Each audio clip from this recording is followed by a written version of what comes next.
ಅತ್ಯಾಚಾರಿಯನ್ನ ಹಿಡಿದು ಜನರೇ ಥಳಿಸಿದ್ದಲ್ಲದೆ ಆತನಿಗೆ ಚಪ್ಪಲಿ ಹಾರ ಹಾಕಿ ಊರು ತುಂಬ ಮೆರವಣಿಗೆ ಮಾಡಿದ ಘಟನೆ ವಿಜಯಪುರ ಜಿಲ್ಲೆಯಲ್ಲಿ ನಡೆದಿದೆ. ಸಿಂದಗಿ ತಾಲೂಕಿನ ಗಬ್ಬಸೊಳಗಿ ಗ್ರಾಮದಲ್ಲಿ ಈ ಘಟನೆ ನಡೆದಿದ್ದು ಕಳೆದ ತಿಂಗಳು 8ರಂದು ಗ್ರಾಮದ ಅಳ್ಳಪ್ಪ ಪೂಜಾರಿ ಎಂಬುವರ ಅಪ್ರಾಪ್ತ ಪುತ್ರಿಯನ್ನ ತನ್ನ ಸಹಚರ ಜೊತೆ ಸೇರಿ ಮಲ್ಲಪ್ಪ ಹೆಳವರ್ ಎಂಬಾತ ಅತ್ಯಾಚಾರವೆಸಗಿ ಹತ್ಯೆಗೈದಿದ್ದ. ಬಳಿಕ ಅಪ್ರಾಪ್ತಿಯನ್ನ ಕೊಲೆಗೈದು ಫರಾರಿಯಾಗಿದ್ದ. ಈ ಬಗ್ಗೆ ಸಿಂಧಿ ಠಾಣೆಯಲ್ಲಿ ಪ್ರಕರಣ ದಾಖಲಾಗಿತ್ತು. ಆದರೆ ಈತನ ಗ್ರಹಚಾರ ಕೆಟ್ಟಿತ್ತು ಅಂತ ಕಾಣುತ್ತೆ. ಮೊನ್ನೆ ಮೊಬೈಲ್ನಲ್ಲಿ ತಾನು ನಡೆಸಿದ ಕೃತ್ಯದ ಬಗ್ಗೆ ಬೇರೊಬ್ಬರ ಜೊತೆ ಮಾತನಾಡ್ತಿದ್ದನ್ನ ಕಂಡ ಸ್ಥಳೀಯರು ಈತನನ್ನ ಹಿಡಿದು ಧರ್ಮದೇಟು ಕೊಟ್ಟಾಗ ನಡೆದದ್ದನ್ನೆಲ್ಲ ಈತ ಬಾಯ್ಬಿಟ್ಟಿದ್ದಾನೆ.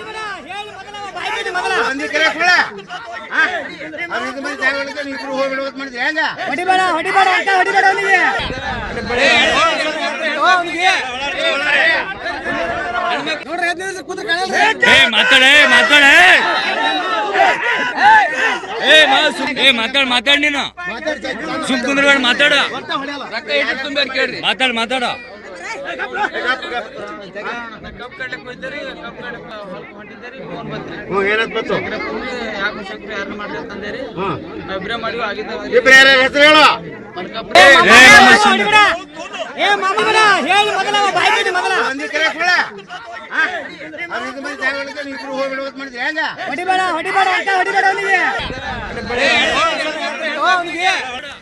ಈ ಕುರಿತಾಗಿ ಇನ್ನಷ್ಟು ಮಾಹಿತಿಯನ್ನು ಪಡೆಯೋಣ ನಮ್ಮ ಪ್ರತಿನಿಧಿ ಪ್ರಸನ್ನ ದೇಶಪಾಂಡೆ ಅವರಿಂದ. ದೇಶಪಾಂಡೆ, ಎಂತಹ ಬಿಭತ್ಸ್ಯ ಕೃತ್ಯವನ್ನ ಮಾಡಿ ಅಷ್ಟೇ ರಾಜಾರೋಷವಾಗಿ ಓಡಾಡ್ಕೊಂಡಿದ್ದಂಥ ಈ ವ್ಯಕ್ತಿ ಇವತ್ತು ಸಿಕ್ಕಿ ಹಾಕೊಂಡಿರೋದು, ಈತನನ್ನು ಹಿಡಿದ ನಂತರ ಬೆಳಕಿಗೆ ಬಂದಂತ ಸಮಾಚಾರಗಳೇನೇನು?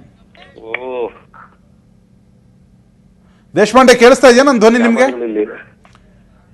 ಎಸ್, ದೇಶಪಾಂಡೆ ಒಂದಿಗೆ ನಾನು ಮತ್ತೆ ಮಾತಾಡ್ತೀನಿ. ಇಲ್ಲಿ ನಾವು ಗಮನದಲ್ಲಿ ಈ ಒಂದು ಚಿತ್ರದಲ್ಲಿ ನೋಡ್ತಿರುವಂಥದ್ದು, ಈ ವ್ಯಕ್ತಿ ಈ ಹಿಂದೆ ಇದೇ ಗ್ರಾಮದ ಒಬ್ಬ ಹುಡುಗಿಯನ್ನು, ಅಪ್ರಾಪ್ತ ಬಾಲಕಿಯನ್ನು ಅತ್ಯಾಚಾರ ಮಾಡಿ ಕೊಲೆಗೈದಿದ್ರು. ಇದನ್ನು ಇವತ್ತು ತಮ್ಮ ಸ್ನೇಹಿತರೊಂದಿಗೆ ಹೇಳಿಕೊಳ್ತಾ ಇರುವಾಗ ಆತ ಗ್ರಾಮಸ್ಥರ ಕೈಗೆ ಸಿಕ್ಕಿಬಿದ್ದಿದ್ದಾನೆ. ಆಗ ಆತನಿಗೆ ಧರ್ಮದೇಟು ಕೊಟ್ಟು ಚಪ್ಪಲಿ ಹಾರ ಹಾಕಿ ಪೊಲೀಸ್ ಠಾಣೆಗೆ ಒಪ್ಪಿಸಿದ ಘಟನೆ ಕೂಡ ನಡೆಯಿತು.